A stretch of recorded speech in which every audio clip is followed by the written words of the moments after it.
Good morning, everyone. At this time, I'd like to call the June 17, 2025 special call meeting of the South Carolina High School League Executive Committee to order at this time. Today, we have a brief agenda.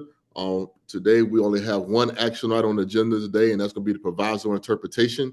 So at this time, League staff, Commissioner, if you would guide us through the first proviso, so we can talk about that one first. Thank you, sir. And for the record, we do have 10 members, so we do have a quorum.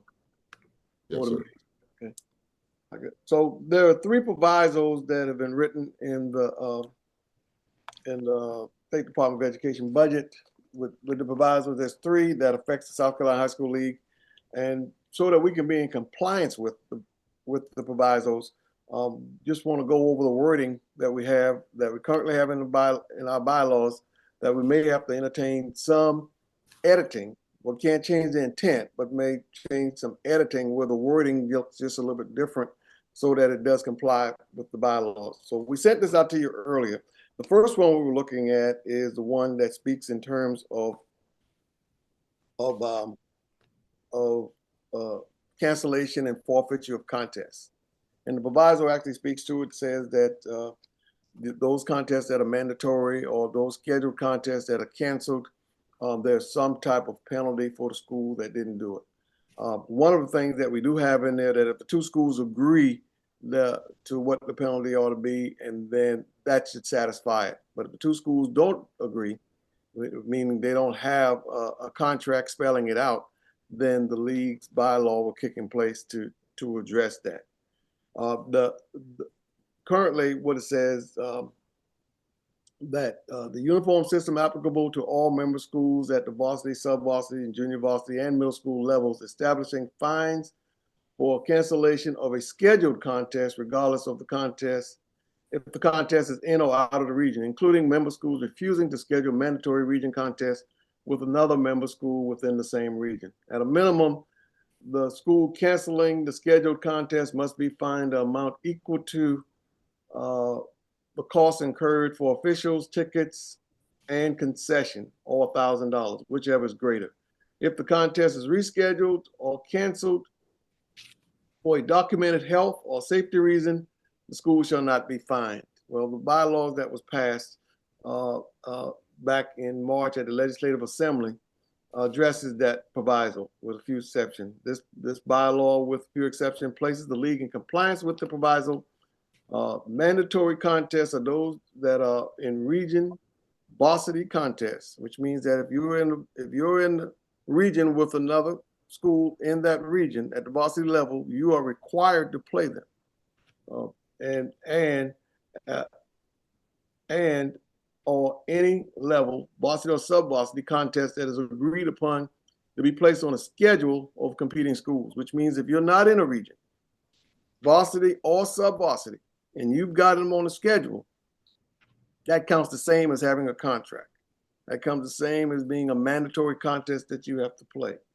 And additionally, the minimum penalty for all levels shall be $1,000. That complies with the proviso. So based on what we have, I think we will, the only thing you need to do is add a note that says the minimum fine for all levels, varsity and or sub-varsity, shall be $1,000.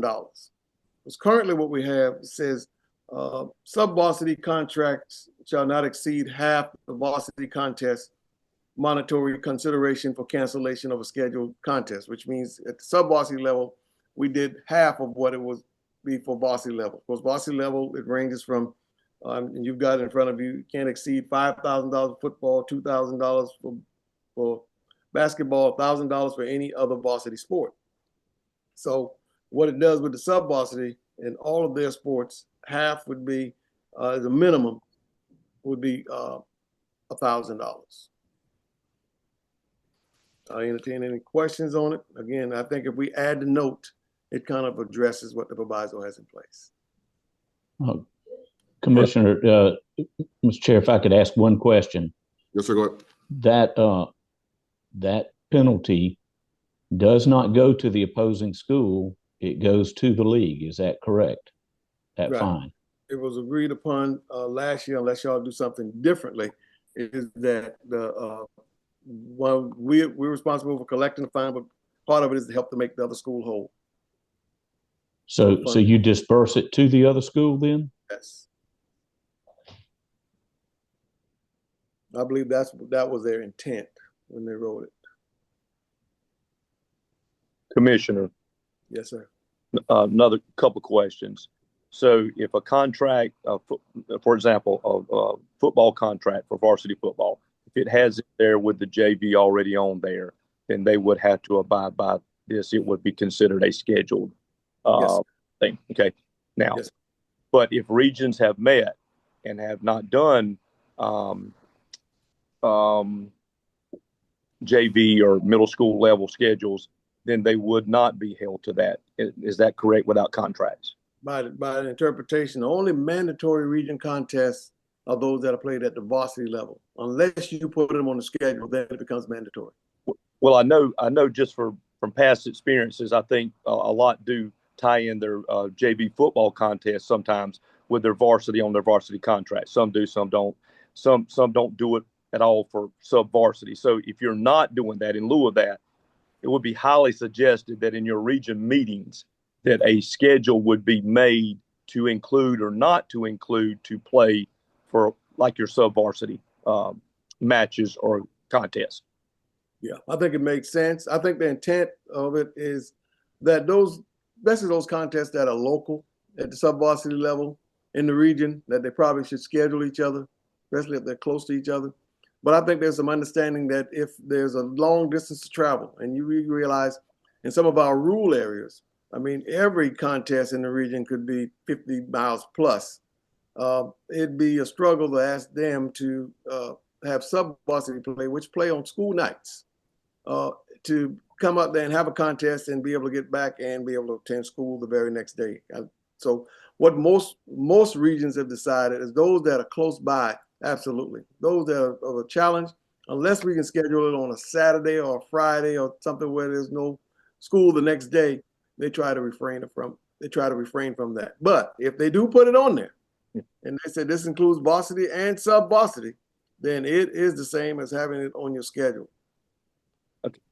Yes, sir. That was my intent, to make sure that we kind of understood that if it was not on contract wise or not put through the region in a scheduled contest for a region type schedule, whether it be varsity or sub-varsity, that would be the intent of this new rule. And this only kicks in the absence of schools having an agreement already made among themselves. They can agree that if we don't play, we can have a handshake. But the two schools that are impacted are the only ones that are addressed by it. In absence of them having an agreement in place, then the bylaw kicks in. And I think that falls in line with the proviso. Yes, sir. Thank you.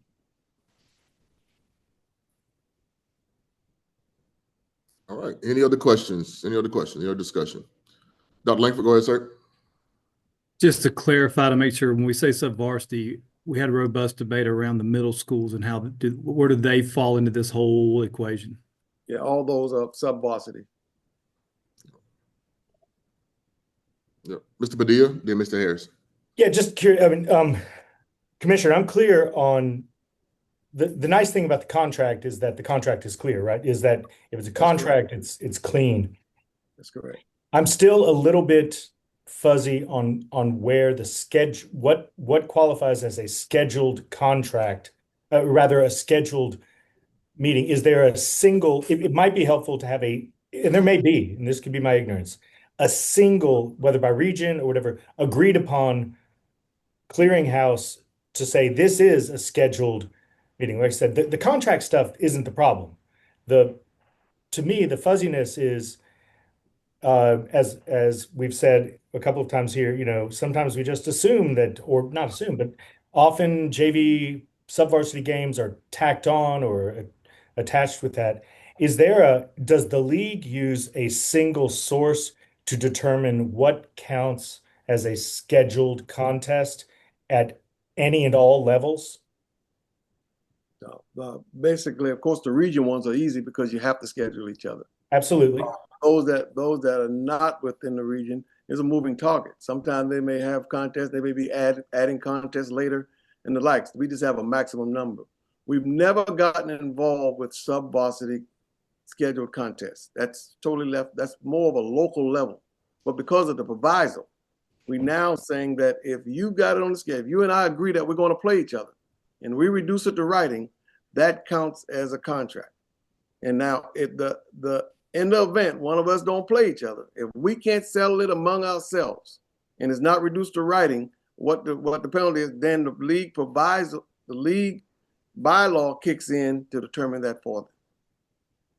Yeah, no, it does make a lot of sense. I guess use a sort of nuclear option here, is that the Christchurch wants to play Powdersville, since we're right up the road here, it's convenient, it's easy, it's close, we're in the same region. There are a whole bunch of reasons why this would make sense. But if a coach publishes a schedule with a contest listed, the Christchurch coach publishes it, but Powdersville coach doesn't publish it, is that a scheduled contest or is that not a scheduled contest? And how do we determine that? And I'm not trying to create more headache. I'm just saying. That's great. That's great. I think what happens is you can get a paper trail through email that we've agreed to play each other. And sometimes you may have to go to the administration and take it out of the hands of the coaches and says, we agreed to playing at this time. Once we create the paper trail, then when it's placed on the schedule, we've got all things worked out. And we can actually say, listen, if it rains out, we're going to choose not to play. Well, put it in there. And then that's what it means too. Anything that you want to have in it that you can agree to, take care of those on the front end so that this committee, this body doesn't have to come back and address it if the two schools are not in agreement. I think you're exact. I like that. I mean, I like the thing. Maybe, and this is not related. I don't think we need to add more language around this, but we need to make clear that there needs to be. This is how we're going to figure this out, because it gets reductive, right? We could keep going forever and ever and ever. I didn't check that email, or I don't have this, whatever the pieces are. The closer or tighter we can get to agreeing upon what is considered a scheduled event, the less work for the league, and the cleaner the work for the league. I want to make sure that we are putting the league in a really strong position so that you're not having to expend inordinate resources on just trying to figure out whether something was or wasn't scheduled. So it's an observation. And what you were saying makes sense to me. I just think we need to make sure that we are clearing our communication with member schools about how we're determining whatever it is. And I don't know, I don't have the right answer, but I appreciate what you've said. Thank you. Everything that we're doing will be shared with the membership at the classification meetings. This is part of the topic. So all of them will understand exactly what we're looking at. I make it a point to give examples of what's included in it and how it would work best. I'll even speak to the fact that if there are local schools in the area, then it only makes sense if you've got space on your calendar to allow to schedule those contests. I mean, that's what it needs to be about, especially if we're looking at the educational component of not having kids to travel very far to have to play contest games. So yeah, everything that we're going to share with you today will be on the agenda when we meet with the classifications, all 5 of them. Anything else? All right. Thank you, sir. Mr. Harris.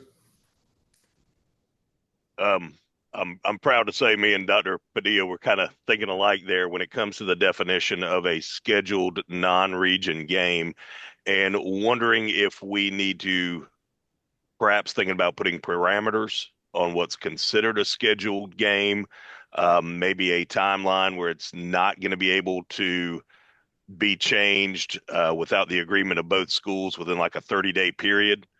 Like Dr. Singleton said, the moving targets and just trying to eliminate those and trying to eliminate any headache or work for the league when it comes to establishing what is considered a scheduled non-region game.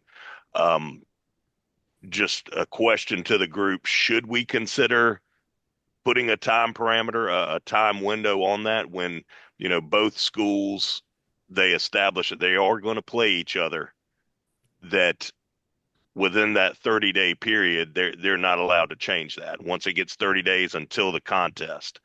What that would eliminate with some of these non-region games was, say, one team is traveling to another team to play. They get a better offer from another team in state or out of state, and leading to the cancellation of that scheduled contest. Is that something the group would want to consider, putting like a 30-day lock on once we're 4 weeks until the scheduled contest to make sure that's almost the same as a contract? I would share before y'all go with that. Just my opinion on it. I think that would be very challenging once you start placing time on things, because we don't know what would come up. And when we get into the business of where we're forcing, then you've got a whole another thing you got to deal with if it doesn't happen. So I think I would be very cautious about creating statewide rules for local decisions. I think if the two schools can come to agreement and figure those things out, I think we ought to honor that. I think we need to have it wide enough so that if it does fall outside, it gives you a window of how you can possibly address it. But I think we need to leave it at the local level, or the two local levels, as much as we possibly can. I think, my opinion, in the 30 years that I've been here, every time it's not that it hadn't been explored, every time we kind of do an overreach, we kind of have some unintentional consequences. I think the biggest piece is educating them. I think Dr. Padilla is right. Educate them on exactly what needs to happen. Make sure that it happens. We make the administrative meeting mandatory, and we record them. So, in absence of the school they have to make a conscious decision not to have somebody to be a part of learning what occurs, and we record them. And the schools are fined if they're not in attendance at that, and then they can go back and look at the recording. So, I would be very cautious in trying to established, stricter guidelines, and it may not happen like we say, especially when we start setting time limits. Says you can't change it. This is going to happen. Here's the penalty if you do change, and you make your choice. And I think what the proviso has, and what y'all have approved in your legislative assembly meeting in March, I think it's pretty tough. I think it serves as a deterrent, but it does leave a window open for those what ifs, in my opinion. Now, again, I share that, and I would encourage y'all to still go ahead and have the discussion. But that's my observation, my sharing. All right. Next up, Mr. Fuller, real quick before we start having a discussion around that. Then I'll go to Mr. Byrd and Mr. Harris. We'll have some conversation around your recommendation. All right, okay. Mr. Fuller, go ahead, sir. And I'm agree with the league on this standpoint. As a high school principal, I know that we run into situations and circumstances where maybe weather come up, and we have, especially the springtime is a great example, where we have to change dates or even wintertime if we have a snowstorm or something of that nature, and we're trying to get varsity games in, because those varsity games schedules work towards playoff seedings and region championships and all of that, and so we may not place the priority on those sub-varsity games. So I think if we lock ourselves in regards to saying that we have to have this, and this in regards to a sub-varsity game, I think that really puts us in a tough area in regards to scheduling, especially when we're doing our very best to try and schedule varsity games that play out, that have playoff implications, that have region championship implications. And I think, like I said, that can be dealt with within the school level, sending emails, having that kind of communication. When you have those region meetings, I think a lot of stuff can be taking place there. But if we start locking ourselves in at the sub-varsity level, then now you're putting yourself in a tough bind when you're trying to get varsity games taken care of as well. That's just my opinion. All right. Thank you, Mr. Fuller. And then Mr. Byrd, then Mr. Harris, we'll come back to you, okay? Okay. Mine's kind of twofold. Commissioner, am I right? Past experiences on this, has the issue not been with region contests? I'm not saying it can't be non-region, but has the issue in the past not been with region contests? Well, the challenge when it was brought up with some challenges, it was based on region contests. Okay, the reason why I say that is this: I'm not going to schedule somebody and then not play them. Usually, I'm not going to schedule them. So when we talk about non-region, I think nobody's going to probably schedule somebody and then not play them I don't think the tendency there. I think the tendency may have been in region contests. And I go back to saying this, and Mr. Padilla, to follow back on what you were saying, I think you just in your region meetings now, you have minutes, okay? These minutes are public, correct, Commissioner? To everyone. So in that region, you then put a more priority on, hey, what are we going to do sub-varsity wise? I think you just make that a priority now for that. Now, with your other contests of your of non-region contests, I get it. Everyone said here, those things can change so fluidly. But I highly doubt that someone's going to schedule someone and not play them. They're going to lose a game for that. So I think, not saying it could not happen, but I think the priority here, the major priority is region contests. And I think our ADs and our region needs to have record of having good discussion with when they do the varsity schedule. They do the JV then as well, and they lock in to say, is it going to be played or is it not? Now, I can use this for example. I'm at a small school. We may start out playing teams that have a JV football team. Last year, I had 3 call me, couldn't finish a team because they had to bring them up to the varsity level. That's going to happen. But I think if you just put more intent in the region play, you're going to get a vast majority of solving the issues that have occurred in the past. If we put a little bit more dialogue and information going on in the region meetings. Thank you. All right. Thank you, Mr. Byrd. Mr. Harris, back to you, sir. And when we were talking about putting the parameters on the scheduled games, strictly I was thinking about non-region contests. And anything with weather, like Mr. Fuller said, I mean, that's going to come into consideration. And if the two teams agree not to play the scheduled contest, that's fine.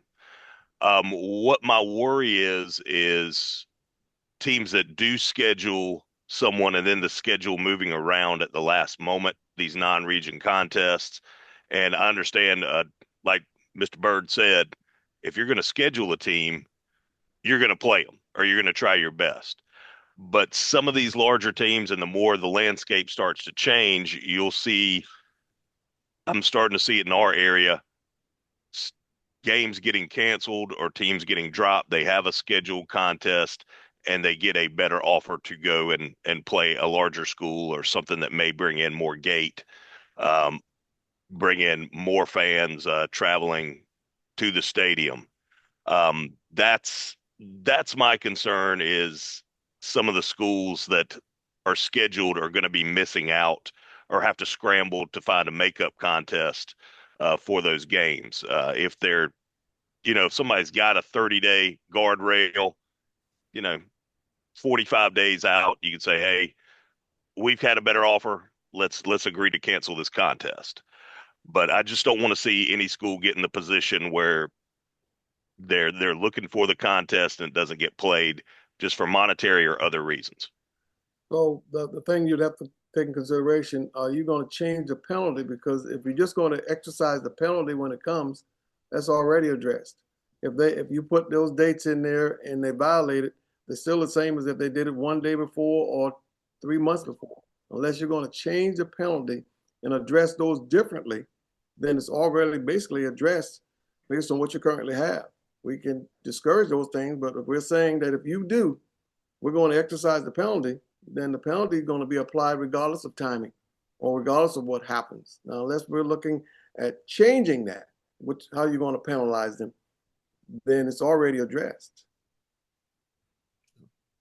Yeah, and I think we go with the penalty. I mean, I would hate for us to get into a situation where we're starting to judge reasons why people want to do this to kind of adjust the penalty, because right now you got to get the penalty once you break the agreed upon contract. So once you break it, then it's going to put us as a group to say, oh no, you had a better offer, even though you already broke the contract, as it was outlined. I think it's going to put us in a weird situation to kind of justify, whose cancellation was appropriate or justified versus someone else's. And I think every school that actually makes a cancellation, respect for the administration, they probably did it with good intentions and a reason why they feel it's best for their school or the institution. But for us to start to get into the weeds on, 30 days, 40 days, whatever the time frame on it is, and say you already broke your contract, this is the sanction for it. Now you want to give some kind of reprieve from doing it because we did it in a time frame matter. I think that's going to get us into a weird area. We grab at where we started, where we splitting hairs between school and school, because the first thing that's going to happen is, oh, this school didn't get fined, the other school did, and now we're in a situation. But let me go, Mr. Padilla. Go ahead, sir. Yeah, sorry. This has actually been really helpful, and I'm looking at my note. I've been tracking this. I guess it's somewhere in between this. I'm trying to figure out how the league can use its resources as the leader of the South Carolina interscholastic athletics, and define its role in that way, somewhere in between. Because I keep coming back to, I think y'all are exactly right about, nobody. I mean, we didn't count on Helene, right? Do your 30-day window, lock yourself in, and then then we're gonna have to have waivers for natural disasters or whatever. I mean, that seems to be problematic. But I guess, and Commissioner, you could speak perhaps best to this. It may be worth exploring, and I don't want to beat this horse, which is clearly dead. But if it's, I'm choosing this. This is not the right date, but I'm choosing this date for fall sports. If on August 1, everybody slaps the table that schools, these are scheduled contests, and the league becomes the holder of scheduled contests. Go back to my example. Christchurch Episcopal School plays Powdersville on August 15th. And whoever the right person is, the athletic director from each school confirms that is the scheduled date. At least we have a starting point as a league to limit the amount of interpretation we need to do. We don't have to get into the reasons. Now, we can still exercise judgment, but we at least have a starting point of saying, at least we all agree, this is the schedule. I'm not sure that it would be a ton of, I'm not trying to create more work for people. I'm just not, if the league became the holder of, these are the 12 games that count for Christchurch Episcopal School and for Powdersville, and we confirm all of those, it may be a way of because then you do, I'm thinking, Commissioner Singleton, of putting you all in a place where you're not having to interpret whether there is even a contract or schedule. Look, you agreed. And outside of that, we can then decide what and how to assess any penalty should there be something. Again, we're not getting into I get a better offer, I get out of state, or it's whatever the thing is. It's just an idea. I throw it out there, but not to belabor it. So thank you. So a couple things you got to look at. Look at sports like cross country, look at sports like track and field, where one contest could have as many as 40 schools on it. So you have to have all the schools listed. Otherwise, in baseball and softball, if there's a rain out, or soccer there's a rain out, do we got to replace that, or do we count that, or can I replace that contest with somebody else if we both agree that didn't do it? So it gets easy for those sports that we have, like basketball and football and the likes, those that we know that are just team against team. Even volleyball now goes to more tournament type stuff. I think it becomes a bit of a challenge. One of the things we do have is schools have deadline of when to report their turn in their schedule. That gives us a starting point. We have a starting point. Now, the question is, do we go back and have to put something in place where those two schools actually got the same date and the same time? And we do that in football because that's easy. We got 10 games. We can probably do it in basketball because we just mirror with each other. Those sports in which we assign the officials, football and basketball, we can do a much better job than those where the officials are assigned by district directors. It just creates a bit more challenge. But what we do have, we know regions have to play each other. That goes without saying.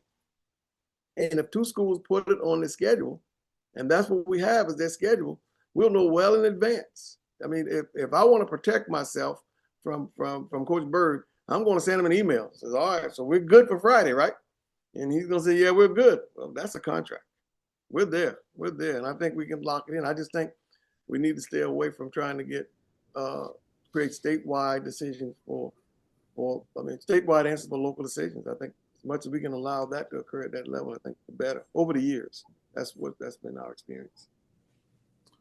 All right, sir. I appreciate that. And I think Mr. Brandenburg, and then we'll come to a conclusion on this one right here. Mr. Brandenburg, go ahead, sir. Yes, just to kind of follow up Dr. Singleton. Dr. Singleton, for clarity, is that something that us as as the league or as the executive committee, could that be something that is our stance to say if there's no documented communication, then there's not a scheduled contest? Because I think when we get into, and I know you said it, so clarify for me, we said, well, there's a handshake. Well, sometimes that could be subjective, or we could get into he say, she say. So if there's no documented communication between athletic directors or administrators or coaches, is it safe to say that there is no scheduled contest? Could that kind of be the stance that we take? That's correct. The only one we recognize is that's been reduced to writing. If it's not reduced to writing, it didn't happen. Okay. Because we don't want to get into the business of somebody having amnesia and one say yes it did and the other one say it didn't. If it's not reduced to writing, it didn't happen. Okay. That's when the bylaws kick in. It says in absence of being reduced to writing, then that's what happens. And that's the easiest thing, because now the schools still have total control before it gets to this point. If they choose not to, they recognize that the bylaw kicks in if something comes in conflict. All right. So just to try to capture what we discussed, and hopefully I got everything, captured here. I guess one, we want to add a note. Everybody's agreed with adding a note there to talk about the fine, and for all levels. And Dr. Singleton can draft that note up and get it out to us before we actually send out to the membership. That'd be great. And then I guess the second thing is, schools need to continue to adhere to the scheduled guidelines and deadlines that we already have. We already have deadlines. Schools need to continue to adhere to those deadlines that we already have. And I guess last but not least, I guess maybe some communication around the fact of, what Mr. Brandenburg spoke to, the commissioners spoke to, is pretty much the bylaw kick in if there's no documentation there. But I just want to speak to the member schools. If you're making an offer to a school, it's just an offer until you get some type of acceptance communication, So I'm always caution other schools when they call me about it and things of that nature, say just because you offered, it needs to be accepted so that we can see the communication took place between the two schools.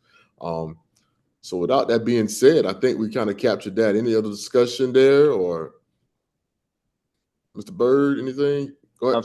Motion to go with this. Yes, sir. Need a motion.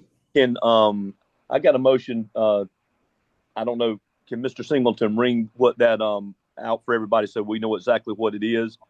Okay. And, I propose to make that one change to it, but for clarity, I would like for him to read out or someone so that everybody knows what we're voting on.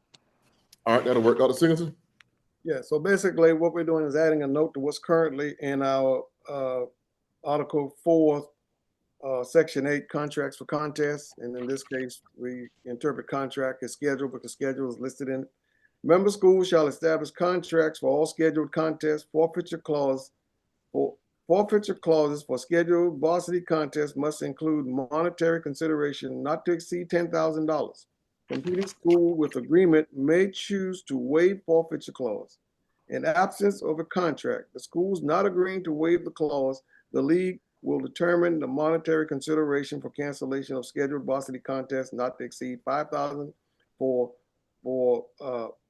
football, varsity football, $2,000 for varsity basketball, $1,000 for all other varsity sports. Sub-varsity contracts shall not exceed half of varsity contest monetary consideration for cancellation of a scheduled contest. Note, minimum fine for all levels shall be $1,000. All right, so everybody follow that. The note will pretty much clear up everything that is required by the proviso, and it will leave the stuff that was voted on in the bylaw, still in place, but the proviso will pretty much hold as the guiding practice of what we're going to do. All right, so the proviso is, the law is what we're going to be doing. We just add that note in there, and that will override everything that you see in highlighted on your document there. All right. So at this time, I'd entertain a motion to add the note in there in reference to Article 4, Section 8. I make the motion to add that note. Second. All right, we have a motion by Mr. Bird and a second by Mr. Etheridge to add the note that the commissioner just spoke to into Article 4, Section 8. At this time, we need to vote. So Ms. Booz, we're ready to vote by roll call. Yes, sir. Mr. Pearson? Yes. Dr. Lanford? Yes. Dr. Goodwin? Yes. Dr. Etheridge, Yes. Mr. Fuller, Yes. Mr. Brandyberg, Yes. Mr. Armstrong, Yes. Mr. Byrd, Yes. Mr. Hires, Yes. and Mr. Padilla. Yes. All 10 in favor. All right. Thank you, Ms. Boozer. Thank you guys, everybody, for making that adjustment to the note, and hopefully that'll put us in a guideline, in accordance with the proviso there, so we meet those the legal requirements right there. And also, just to the membership, make sure you understand that just because someone offers you something, you got to accept it. As far as the contest and reschedule. So make sure you understand that you just can't arbitrarily be out here creating contracts. Creating schedules, and on other teams. Don't be doing that kind of business. All right. So second thing is our next proviso 2. It's going to talk about student eligibility and amateur status. All right, Commissioner, you want to speak to that one for me, please, sir? Yeah. The proviso actually speaks to, says number 6, does not permit, allow, or authorize students to earn compensation from the use of their name, image, and likeness, NIL. And what it basically is, the bylaw below that was passed and adopted by the membership at the Legislative Assembly meeting in March addresses the above proviso. The bylaw places the league in compliance with the proviso. The bylaw prohibits student athletes from using the intellectual property of the school and or the league to earn compensation. Now, basically what it says, the proviso says you cannot use the NIL. The league says you may not have competed for money or valuable consideration other than prizes with symbolic values, like a trophy maybe. No participants may accept material awards in excess of the actual expense, including hotel bills and or transportation. And then the membership voted on how would this relate to NILs. Now, it gives it appearance that the league supports NILs, but from the very beginning, everything, if you read through it, the league does not support NILs for athletic purposes, and that's the only NIL that they have the authority to reject. A school may earn compensation for use of their name, image, and likeness, or a student may earn compensation for the name, image, and likeness in compliance with our amateur status bylaw, provided. And then it talks about the compensation is not contingent on specific athletic performance. The compensation is not provided as an incentive to enroll or remain enrolled at a specific school. The compensation is not provided by the school or any person acting as an agent for the school. And then it goes on saying, seeking compensation for name, image, and likeness. You can't use school marks. You can't use school mascots. Can't use school names. Can't use the acronym of the school or the South Carolina High School League. No apparel or equipment should have the school name, mascot, or any apparel displaying the league logo. No member school facility may be used for the purpose of name, image, and likeness, and no activities in conflict with the member school's local district policy may be endorsed. Examples include, but not limited to, tobacco and or alcohol products. Now, while I said maybe it's not artfully written, I suggest we make the following edits, not necessarily change the intent, but what we says a student may earn compensation, we would change it to say a student may not earn compensation for use of their name, image, and likeness in compliance with Article 3, Section 14 of Amateur Status of the League bylaws, to include, but not limited to. And then what we change says the compensation is not contingent upon, says compensation, eliminate the word the, compensation cannot be contingent upon, cannot be contingent on specific athletic performance or achievement. Second bullet, compensation cannot be provided as an incentive to enroll or remain enrolled at a specific school. That's the third bullet. Compensation cannot be provided by the school or any person acting as an agent for the school. And then, of course, the others stay in place. I think this puts us in compliance with, I think it already had us in compliance with the proviso, but this further clarifies the perception that the league may be supporting NILs and the use of NILs. this clarifies it, that the league does not support it, is what the intention was when the league passed it back in March. So you have the ability to change the wording. You can't change the intent. I just put this out as an example. In the event you think that it can be worded better differently, I'm open to that too. I just brought this as a suggestion. I'll entertain any questions. All right. So, Mr. Padilla, you got the floor, sir. Go ahead. Thank you. And again, this may be an overly simplistic approach, but if the proviso says it does not permit, allow, or authorize students to earn compensation from the use of NIL, why would we include anything about that? It's illegal to do it. It is not allowed by the proviso. The legislature has spoken on this. And so I guess that's what I mean. I don't want to be overly simplistic, but knowing that this is one of those spots where if the membership voted on something that is not allowed, even if it's retroactive, even if the decision by the legislature fell afterwards, it's moot. I think you can't do it because you can't do it. And thus, as an English teacher, I'm a less is more kind of person on this one. Why would we address it at all? And again, if that's an overly simplistic view on it, and again, Commissioner Singleton, you are the one who has to navigate and manage these things. So I'm sensitive to the input you had. I'm just curious if I'm missing something here. Yes. Well, one is they put it in the provisos that you can't belong to a state association that not permit, allow, or authorizes students to do it. We don't. But this just further, we don't have a bylaw NIL policy. This just further explains what the amateur status rule is to include NILs, because a lot of questions come up about NILs. So what it basically does is it galvanizes the fact that not only that it's not allowed, but to the extent that the league has the authority. The league has no authority over activities that are allowed to have NILs. Now, that could be a state statute that addresses that, but the league can't step in and say, because you are in a band and you're making money and they're using your NIL, the league doesn't have any authority to say that you can't do that. So the league got involved only to the extent of where it's athletically involved to explain why NILs is not, and these are the things that's included. I think in this case, more is more, and that's why we said, but not limited to.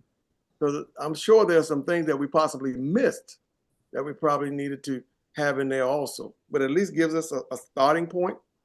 And then the bigger piece is if they do violate it, while the proviso does not speak to a sanction if they do violate it, we do. First offense, second offense, third offense. And when the membership spoke about this for the past couple of years, they talked about NIL being new, having an understanding of what NIL means, and what's the possibility of a student violating it or parents violating it because of ignorance. Well, if we said that automatically ties into your amateur status and you've lost, violating of amateur status means you can no longer play that sport. You've been now recognized as a professional. The membership saw fit and wisdom to say, first time we're going to tell you stop it. Second time we're going to give you limited sanction on your eligibility. Third time is no longer ignorance, it's now defiance. And it addresses it as such. So I think in this case, the membership, from my position, we keep getting lots of calls. So how are we going to do it? We get national calls. What are y'all doing with NILs? We don't have an NIL policy. We've got an amateur status rule, and this is how NIL is impacted by the amateur status rule. All right. Thank you, sir. Any other comments before I speak? All right. And I'll just say, I think the edits, that we worked through the commission already, to talk to them, I think those are appropriate. I also think they will clear up some of the misconceptions about what's going on with the high school league and NILs. So we can actually put the word cannot and can't be, kind of just really pretty much to tell student athletes that they cannot, do it and list them out. But But like Mr. Padilla, to your point, I'm about like you. I wish we would just put one sentence in there and say it's illegal. But I think we got to give out sanctions too. So we got to give some, some ideas to the students and to the schools and administration that these are some of the things that's done out of NIL. These are the things that's going to happen, and these are the things are your consequences if you do so. But I wish we could just say it's illegal, you can't do it. But we know someone's going to, for lack of better terms, break the law, and then we'll have to give out sanctions still because there's no sanctions in the proviso. So I think that, to your point, if there was a list of sanctions in the proviso, it'd be easy just to kind of take it out and put it in there. But since we kind of got to come with some sanctions, which you already did, I think we have to leave some wording in there. But, I'm with you on that, sir. A lot of words for something that's against the law. All right. Well, all right, good people. So at this time, I entertain a motion to make the edits to Article 3, Section 4 that was outlined a few minutes ago by the commissioner. I make a motion that we add the language may not under the beginning per Article 3, Section 14, as well as adding to include but not limited to instead of provided, strike provided and say to include but not limited to. And then it will go to cannot, and cannot, where it says in those pieces. All right. Is there a second? Second. All right. I have a motion by with Dr. Langford and a second by Dr. Goodwin. All right. At this time, any discussion? Before we vote, any discussion? I think this makes sense and clarifies the rule and then provides the consequence behind it. Yes, sir. I agree 100%. I think it's a good way to wordsmith it without getting too much in the weeds and make it clean for everybody that see how they already know how the current policy is written, so they make it real clean. And I think the statement that we changed to the student may not. I think that's key. Yes, sir. May not is going to be that's going to put us on the right trajectory. Everything else, yes, sir. But in line with the proviso. 100% in line with the proviso, and everything else is pretty much written, so we can give out sanctions when someone breaks the proviso. So we're good to go from a league standpoint. All right, Ms. Boozer, think we're ready to vote? All right, Mr. Pearson, Yes. Dr. Lanford, Yes. Dr. Goodwin, Yes. Dr. Etheridge, Yes. Mr. Fuller, Yes. Mr. Brandyberg, Yes. Mr. Armstrong, Yes. Mr. Byrd, Yes. Mr. Hires, Yes. and Mr. Padilla. Yes. All 10 in favor, 0 opposed. All right. Thank you, ma'am. All right, as we move along to the last one, the third proviso. Dr. Singleton, ready when you are, sir. Okay, and the third one is basically it's not anything that we already have in the bylaws, just that we will interpret it as such.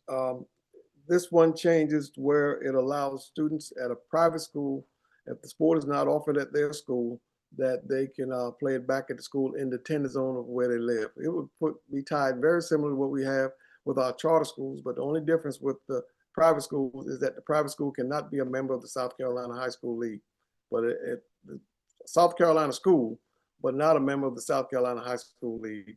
And if the sport is not offered at their school, they're allowed to play it back at the school, traditional public school, in the attendance zone of where they live, just as we do with our charter schools. All right, thank you, Commissioner, for that. Like he said, we do not have a current bylaw that we need to make adjustments to for this, just more of an interpretation piece of it, and it kind of works just like we do with our charter schools. All right, any discussion around this one? Yeah, I thought that was pretty clear cut. Kind of knew that was coming, and I think we had an opportunity to look at it previously, but just want to make sure for the group and for the membership that's watching that, we're going to interpret just like it's written, and I'm going to enforce it and hope those schools and those students get opportunities to participate in those areas where they need to have opportunity to participate. All right. I don't think there's no action on this one, Commissioner, since it's just the proviso. That's the way it's going to be acknowledged. Yeah, I mean, that's pretty much it. All right. So we need to go ahead and do as an action and vote on it. Says this will be the interpretation that we will use. And then that clarifies it. All right. So at this time, entertain a motion. I move that we accept the language as written to allow independent school students who do not have to be treated similar to homeschool students at this point. A second. All right. Second. All right. Have a motion by Dr. Langford and a second by Mr. Byrd. Any discussion? So that you're clear, homeschoolers are ineligible for one calendar year if they hadn't been homeschooled for for 1 calendar year. It probably falls more in line with charter schools, with the exception of they can't be members of the league. My apologies. To be treated the same, similar as charter school students, not homeschool. Correct. Any other discussion? Mr. Armstrong, go ahead, sir. I thought we already had something in place, and what was in place, it limited, it was the number of students in a private school that was non-member private school, and it was less than 200. Am I making this up, or I thought we had something in place? We did, but the proviso has now removed The number. Right. Right. Okay. So we did have something in place, but now it's taken that number out, and it's just saying that if you're in a private school, you're a non-member, you can go back to your zone public school. Yes. Right. Okay. All right. And there's no number associated. I think the number used to be what, 200? Yes, sir. Yeah. Right. So there's no number associated with this anymore. All right. Thank you for that discussion. That sir cleared up a lot of things. Probably should have spoke to that, but thank you. Any other discussion before we vote? All right. At this time, Ms. Boozer, we ready to vote? Okay, Mr. Pearson, Yes. Dr. Lanford, Yes. Dr. Goodwin, Yes. Dr. Etheridge, Yes.